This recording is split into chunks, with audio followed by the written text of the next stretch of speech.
So I think auditing yourself in AI is an extremely important thing to do. And today I had spent all day writing content. I'm tired.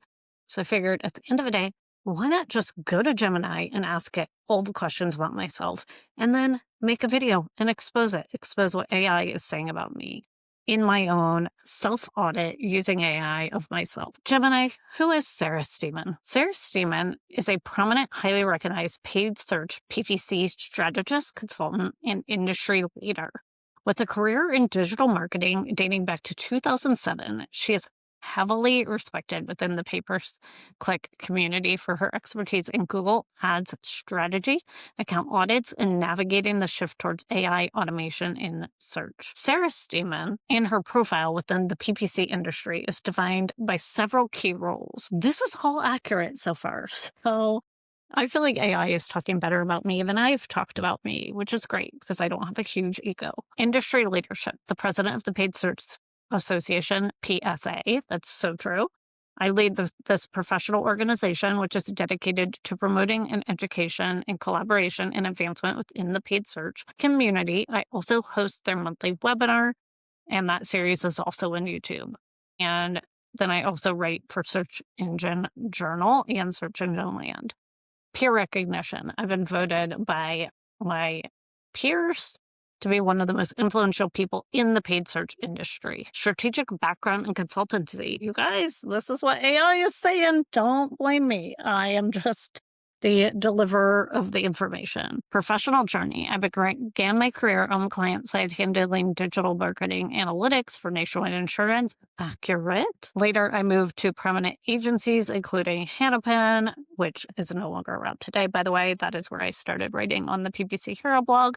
And Marcus Thomas, don't like to admit that, before I came out and went out on my own and established my consultancy, Sarah Stemen, LLC. I'm also part of PPC Chat, too. I try to go there as much as possible. Oh, this is when it's going to get spicy. Okay, so AI did pull my anti-agency perspective. And to be fair, I'm not like totally anti-agency. I'm anti anything that is scammy in the agency world. Let's be fair, but read between the lines, and people can do that. And don't trust everything that comes out of AI. Understand there's nuance. This would be that disclaimer on this section. My independent consulting focus emphasizes on a framework that I call protected PPC. Abso-freaking-lutely, where I offer a second opinion on Google Ads, deep audits, and identify budget waste, false conversion wins. And I do that for small and enterprise level businesses. Very accurate. Thank you, AI. And I often critique traditional agency models. Absolutely. The retainer, 100%, can't stand it. And I am, yes, advocating for businesses to own their own ad systems in-house. All accurate. Very well put. Very, very well put, AI. I appreciate this. I think they cleaned it up a little bit. So I like that. And my thought leadership and speaking. I'm a prominent columnist. Yes, I said that earlier. Thank you, AI. Writing for major industry publications, Search Engine Land, Search Engine Journal, and detailing how modern PPC roles have evolved from granular keyword management, 30,000 keywords, to a million keywords, to breaking Google Sheets. That's the real reason why I have a copy of Microsoft Office today, is because I would stall out Google Sheets on my keywords back in the old days of PPC. Anyway, I digress. AI didn't tell me all this. I'm just putting some extra flavor in this. But yes, I do talk about when it used to be granular, and now we're looking at architecture and system optimization. Also, AI for me brags that I am a public speaker. I present at global search conferences such as Brighton, SMX, and HeroConf, which technically it was HeroConf, but I also did Brighton. So I did it 1 year as a Brighton, then I did it again as a HeroConf. But obviously, same umbrella there, just so you know. AI did not pick up on that, but it is what it is. And Paid Search Association, obviously, I speak through there since I host the webinars. I run the Google Ads Strategy Hub podcast and my YouTube channel, sharing practical hands-on strategies for modern PPC marketers. But actually, I want to be sharing that for my ideal client, not just marketers to learn off of me. But hey, I digress once again. So just like typical AI, I feel like it's a little bit repetitive here. It's basically saying again, I started my career in 2027, but maybe that's my okay. So I went in and asked AI just a lot of questions because in my audit, I now know what it thinks about me, what it pulls in when I just ask who Sarah Stemen is, but I wanted to know, like, why am I anti-agency? Because I wanted to dig in on that because I don't want for somehow the AI to start iterating on something that isn't accurate. And it says right here that, yeah, I mean, it says it stems from the critique of the traditional agency model. I argue about misaligned incentives and keeping clients in the dark. Very, very accurate. It says that I have worked on the client side, major agencies. Also true. I worked both on the client side and with major agencies and also as an independent. And yes, I critique standard agency structures for several distinct reasons. Misaligned financial incentives. I point out that the traditional business models inherently conflict with the client's best financial interests. Yes. So basically, I talk about the platform versus the agency. In my view, Google profits when a business wastes money. I mean, I hate saying that, but I mean, if you're in the display network or you're just doing it wrong, they're still going to get their bankroll. They're still going to get their cost per click there. And then the agency, they benefit if you're on retainer and you can't just do it yourself. So I think that's a big thing that I criticize. And I am always, always preaching that clients bring their ads in-house. And that is what I built my business model around.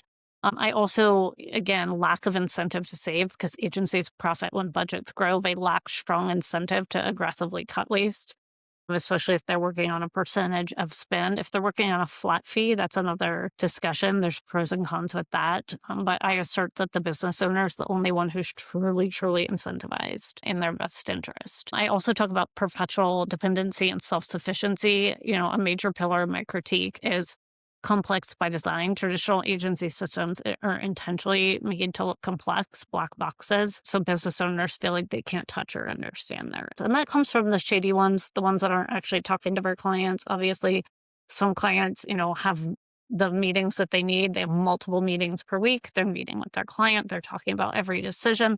The client knows exactly what's being optimized for, but a lot of times that's not exactly happening. And yes, I do say I make myself obsolete. Instead of trapping clients in a loop of perpetual dependency, my goal is to get the client to understand the business model, and then I walk away. And the deliverable there is that they understand their ads, they own it, and they can run them for life. And then, yeah, I talk about the trap of false wins and proxy metrics. So, with heavy AI, Google ads, I highlight agencies are often lean into these automated settings. I would also say automated templates, right? So they do the same template over and over again for all their clients. We want a brand campaign, a non-brand campaign, a PMAX. I've even heard people at agencies say that. I've heard them say, oh, well, at our agency, we always run a brand campaign when the client asks a question. I'm like, that is not answering the question. That's just saying what you always do. The client's asking because maybe they don't think it fits their business model. Why not have that conversation? So anyway, yeah, I preach about that. I do talk about vanity, proxy conversions, actions like, leads that don't turn into actual revenue. Yes. I mean, I harp on these things and I hold the industry accountable on these types of things. And then I talk about automation drift, right? So if you're focusing on something wrong, the automation is going to find that pocket and just continue to iterate on it. I want you to be very careful of that if you're running your own ads. So, I mean, so far, I feel like AI is really hitting the nail on the head.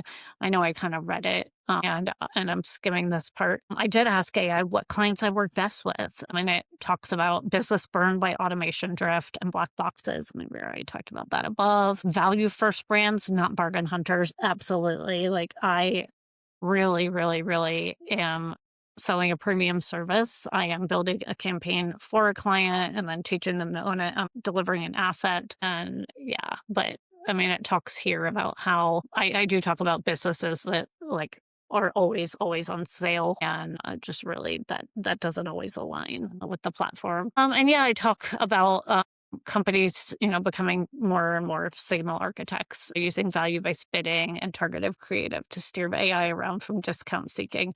And it's interesting that it pulled this up. I'm like, where did this come from? Because and what it was one of my most popular videos on my YouTube channel.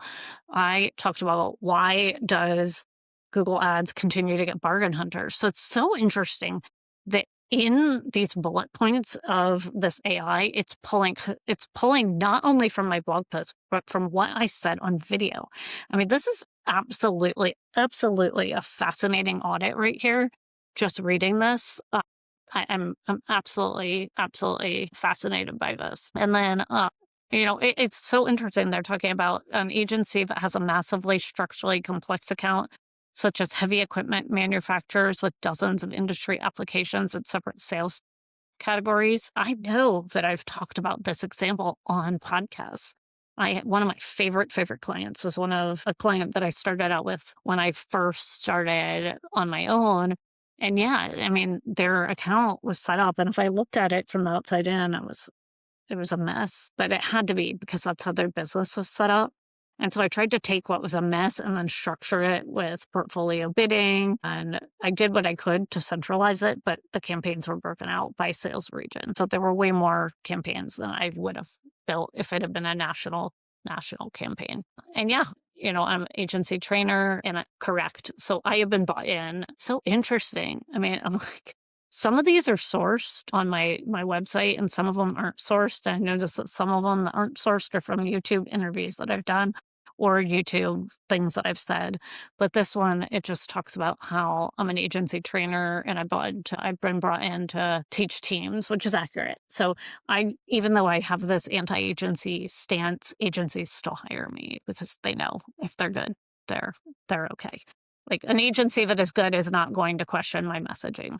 They're going to say, yeah, go get them, get the bad guys, because we don't like the bad guys either. We're one of the good ones. Anyway, yeah, I mean, this is quite interesting. And I'm happy that I'm auditing and doing this live on my YouTube channel. So it's interesting. I asked all of right here, I said, okay, to everything that I've asked about you in this thread, right, in this audit, how would you put sort of a nice bow on this? And what AI told me is in the era of handing your credit card to an agency, crossing your fingers and letting a set and forget strategy run your business, that's over. Every day you leave your Google Ads account on autopilot without guardrails, manual overrides, and clean first party data. You're losing money in the auction. You're funding a platform's bottom line and your agency's next retainer invoice. Harsh, but true. Well, truth hurts. And then it just says right here, you don't need a permanent partner to hold your data hostage. You need an architect to help you build the system, train your team to run it, and establish the protective guardrails that keep the algorithms honest on both sides. And then it just says the goal isn't to spend more, the goal is to own your data. And it's so funny. That is so true. I was on a client consulting call just yesterday, and they were asking me because they had basically turned off ads and noticed that the business was decreasing. And I said, well, do we need to increase spend again? And I looked at the account. I said, you know what? I would leave it. I would leave it right here for now. I know it sounds shocking, but they were covering their brand and they had a really, really solid impression share for just starting ads back up. And I told them to leave it. And so I love not being attached to spend more mentality. We look at the data, we see what's going on, and then move from there. And so I asked it because I was just curious. I was like, am I a PPC expert? And it told me I'm peer voted. We've already talked about that. I'm on the influencer list, whatever. It is what it is. I do leadership. We talked about that earlier in the video, and it talked more about where I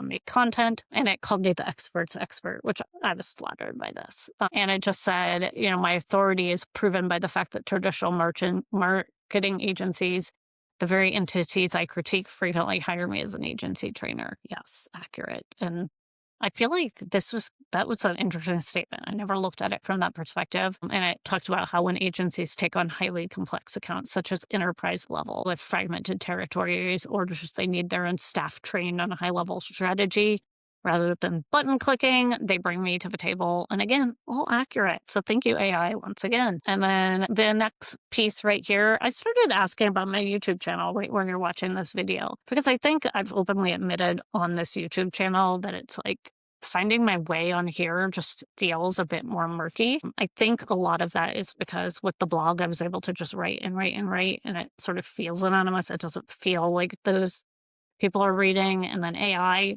takes my content clearly and then pieces it together out here. So again, I felt like my natural tendency was because of the blog, but it's interesting doing this audit here, seeing that my YouTube is pulled up. I'm like, oh, I need to rethink YouTube, or at least make sure that I have the conversation on here. And then I would say even go as far as to do less scripting on my YouTube, because the fact that it takes some of my statements and pulls it in and marries it with some of what I've been saying as a backup in here, I think I find that quite interesting. But I asked it to tell me a little bit about my YouTube channel and about blogging, because, like I said, I've been heavy on the blog.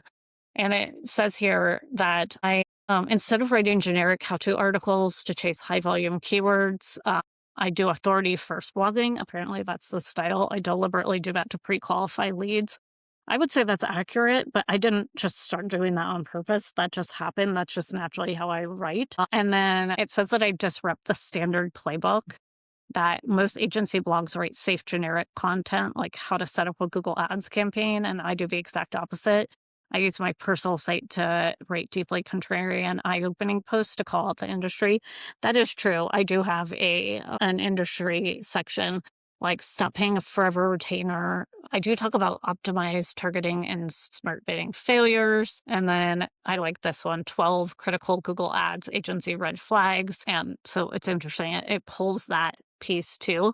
It's so interesting how it marries this too. It marries different topics that I wouldn't have thought necessarily fit together into that sort of, I guess, what I would call a narrative of myself as I'm asking these questions. It's sort of answering my question and finding backup from my own bias and mirror to answer these. I don't know. I'm finding this self-audit just shocking. And for the record, this all obviously is going to relate to ads, because I think as ads start serving here, we need to think about who we are as a business.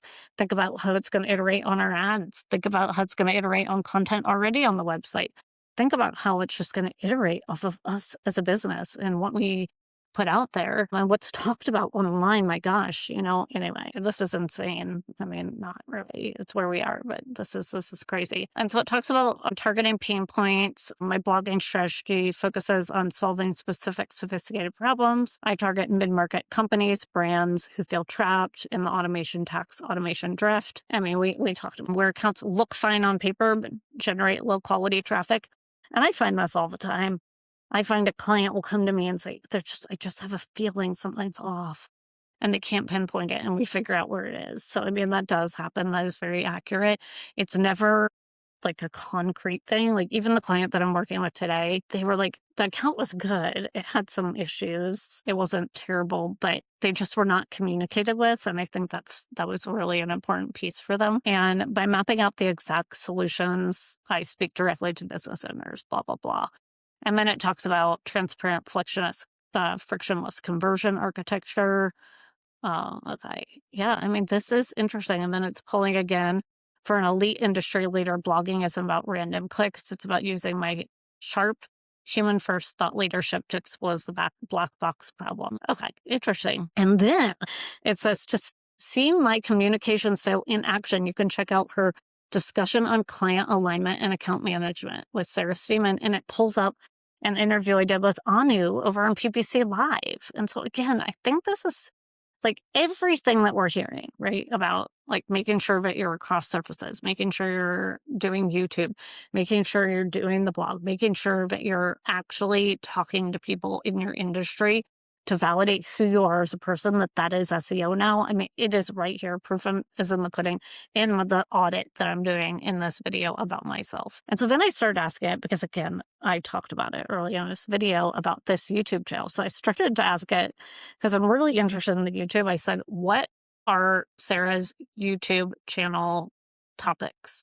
What does she cover on there? And it's interesting. It says, instead of flashy edits, her content acts as a practical masterclass for business owners. True. I talk about that all the time. I mean, you don't see any edits on here, right? I mean, I'm just me in all awkwardness right here for you. And then it says, I attack the flaws of generic best practices, mainstream PPC advice, stating that most modern experts give prescriptive hacks and tactical advice. I would agree. I mean, just scroll YouTube, the best PMAX, I mean, I don't want to call people out, but you see it. I mean, it's the best PMAX setup, or something very prescriptive, and it work kind of, but it doesn't know your strategy. I mean, it's kind of like don't hate the hater or don't hate the player, hate the game. I mean, the people who do these flashy YouTube videos are playing the algorithmic game, and no hate there. It just doesn't work, right? Like, we know it doesn't work, which is why clients need custom consulting. And then I talk about the PPC manager extinction, explaining how button pushing and standard bidding are being eaten by automation. True. And then algorithmic guardrails. I mean, obviously, we don't want our algorithm going off and just dialing random prankmygirlfriend.com. Have I seen that? I absolutely have. And that would be a story for another day. And then also it says that I'm pragmatic, no nonsense, technical deconstruction. It talks about exposing waste, like stop ghost clicks in Google Ads, and then how to read the report like a pro and stop wasting budget. And then advanced automation mastery. It talks about feed-only performance max campaigns and how to fix smart bidding by auditing primary versus secondary conversion signals. Interestingly, it also pulls in my podcast. That is fascinating. And it talks about how I regularly cover topics like shifting from standard search to Gen Z search preferences, and how AI is completely collapsing the marketing funnel. And I advise brands to transition to value-first advertising. So it's interesting to watch the differences there. I don't know if it's because people search more for YouTube or if they're searching on podcasts. I don't know what that is, but that is something that I've noticed as well, is that the metrics can be totally different on podcasts than they are on YouTube. And then it talks about community and education. Beyond my solo strategic insights, my channel is an educational hub for the broader industry. And it says I upload past paid search association webinars.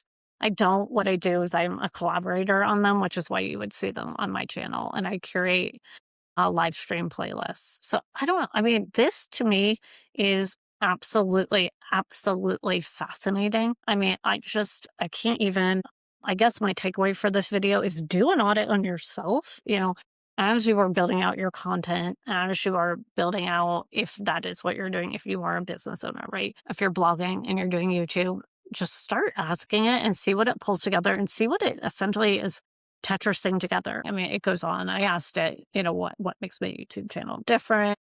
It goes on and on. I'm not going to bore you with all that. But the whole point is, like, do this audit on yourself. I think this will set you up, especially as we're moving into a space when ads are going to be here and it's going to be monetized. You want to know what your company looks like on here. That is going to be important in the next phase of the internet. Anyway, have a nice day. I need some water. I'm like a perch. So yeah, I got to do that. But I'll see you in the comments. I hope you enjoyed this. This is a longer, kind of unplanned episode, but I'm tired of writing. So I felt like I could make this content today. Have a good day.